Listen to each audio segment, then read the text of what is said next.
پاکستان مسلم league نون کی جانب سے فاروق اعظم چوک چارسدہ میں یوم عزم جمہوریت کے حوالے سے عوامی جلسے کا انعقاد کیا گیا۔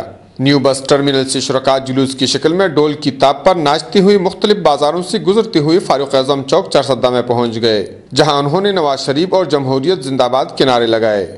جلسے سے خطاب کرتے ہوئے ضلعی آرگنائزر اورنگزیب خان نے کہا کہ آج کے دن میاں محمد نواز شریف پاکستان میں جمہوریت کی بقا، کرپشن کے خاتمے، ظلم کے خلاف اور نظام عدل کے قیام کی خاطر واپس آئے تھے۔ انہوں نے کہا کہ نواز شریف نے وزارتوں کی قربانی دے کر پاکستان کی بقا کی جنگ لڑی ہے۔ عدلیہ کی بحالی میں جو قربانیاں نواز شریف نے دی ہے وہ قوم کے سامنے ہے۔ ضلعی آرگنائزر نے کہا کہ حالیہ سیلاب میں نواز شریف نے متاثرین کے دکھ درد میں شریک ہونے کے لیے 2 بار چارسدہ کا دورہ کیا۔ انہوں نے کہا کہ حکمران پارٹی کا متاثرین کی امداد میں کرپشن سیلاب زدگان کے زخموں پر نمک پاشی کے مترادف ہے۔ شرکاء نے نواز شریف کی قیادت پر اعتماد کر کے ہاتھ بلند کیے۔